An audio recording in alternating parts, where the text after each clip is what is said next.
Good evening. My name is Bruce Eckert.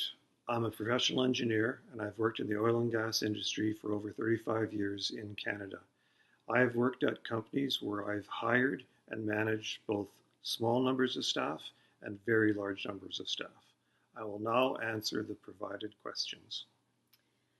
What do you think is most important in achieving employee satisfaction?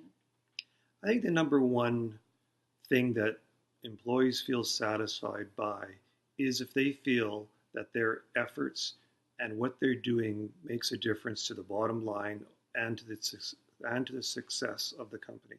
If the employee feels that what they are doing is really contributing to the company's success and to the company's goals, then that employee will be more satisfied. Describe ways which you've successfully retained talent. One of the methods that I've used to successfully retain talent is two parts. One is to expand the role of that individual so that they are doing new and challenging jobs, and also to create new roles. Sometimes an employee that is managing what they're doing very well simply needs a new challenge. So that can be an expanded role or an altogether new role.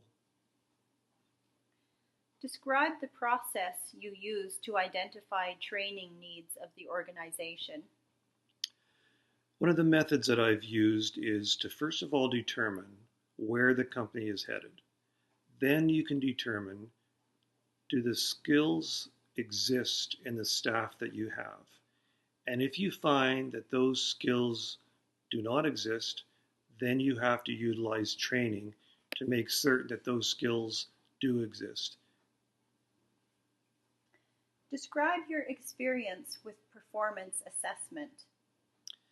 The majority of companies that I've worked at have a stratified yearly performance management system. This system works very well if it is done properly. And I have to really stress that it has to be done properly. Do you believe performance assessments are helpful? Again, I believe that the performance assessments are helpful if they're done properly. And what I mean by that is if you're simply filling in a number, 1, 2, 3, or whatever your rating system is, that's not really accomplish anything. What you really have to do is sit down and have face-to-face discussions with your employees and explain to them what are their strengths, what are their weaknesses, what do they have to work on, what do they have to let go. That's the most important part of a performance assessment system. The numbers are one thing, but the discussions are the most important part of that. Do they help with talent management? They do help with talent management because, number one, you can express to the employee their rating number and how that ties into their bonus or into their salary increase or however the system is working. But it can also differentiate your top performers by having a better number and obviously a better bonus or a salary. But it can also work on the other side where you're identifying weaknesses with employees that you have to either accomplish through training or through potentially moving into a different role. What do you do when you find there is a mismatch between the skills needed for a position and the talent available? Sometimes what you have to do if you can't find the talent for the position is you simply have to refine the position. It's difficult when you have a position in mind and you want that position to succeed, but there just simply isn't the talent to do that. So in those cases, really what you have to end up doing is change the scope of the position. Have you implemented any virtual training tools? Yes, I have. The the success of a virtual training tool usually revolves, in my opinion, around the ease of use. If the tool itself is too bulky or cumbersome that people don't want to use it, it rarely is going to work. And the other attribute that has to be stressed is it has to be flexible. If the employee finds that it's just too difficult to work with, it's not flexible, the chances of it working properly really diminish. What works best in your opinion? Flexibility and ease of use. Again, it's the same answer. The fact that if the tool is too cumbersome, it just simply won't be used. Describe a proactive talent recruitment strategy you have used. I've employed two different proactive um, talent systems. One is summer students, and it sounds very simple, but it really is an effective tool where you can bring on summer students. It's a relatively inexpensive tool. You can then assess how that person works with your group, how capable they are, how willing they are to learn, and then you can determine upon their graduation whether or not you want to bring that person onto your staff. It's a very effective tool. The other tool is actually quite a bit more difficult, and that is when you're working with your competition. There's always that time when you say, "Boy, I would really like to have that person on staff." And I have actually gone out and hired individuals from a competitor. It is a very difficult thing to do. You are taking a chance by doing that, but it has paid off very handsomely when it's done correctly. How do you handle informing an employee of his or her termination from the company? First of all the times that I have been involved with terminations, it's not an easy process. No matter what anybody tells you, it's a very difficult process. The number one thing that you have to do is you have to be direct, you have to be quick, and you have to ensure that it's not personal. Even if you know the person well, when you're letting that person go, you have to stress that it is not a personal decision, it is a business decision only. How do you handle an employee who breaks company policy? First of all, you have to make certain that the person knows he's breaking company policy. So once you've explained it to him, it really depends upon the severity. If it's a minor infraction, you can just explain to him what he's doing wrong and what he or she has to do differently. And if it's a serious infraction, sometimes that does require termination. What do you think are the biggest challenges in dealing with talents from a multi-generational workforce? The biggest challenge around a multi-generational workforce is differing priorities. Different ages of your employees often relate differently to their job.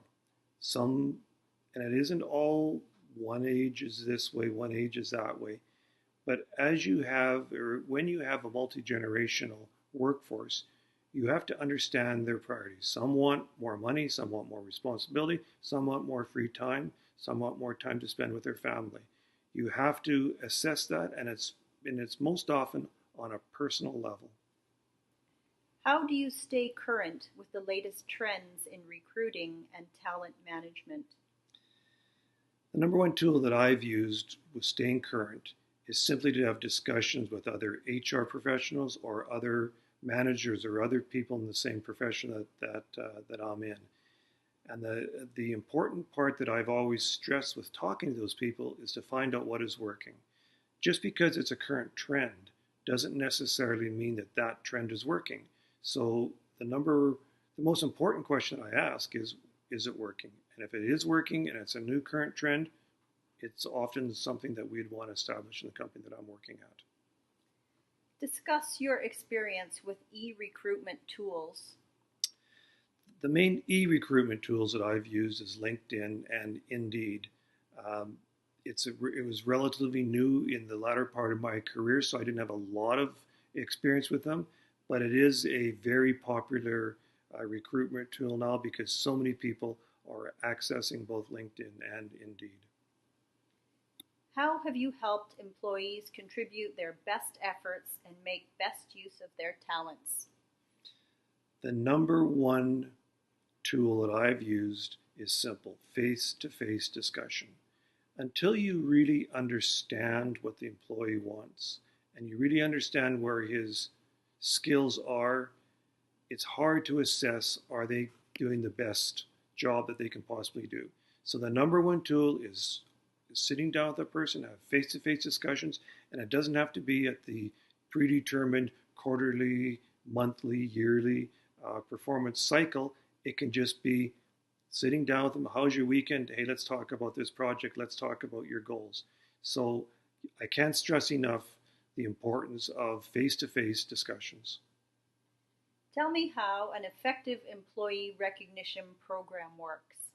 There can be two types of recognition strategies. One is your yearly performance cycle where the highest rated people are notified, or on a successful project completion. If the project was done very well, you could have an employee recognition strategy around a successful project.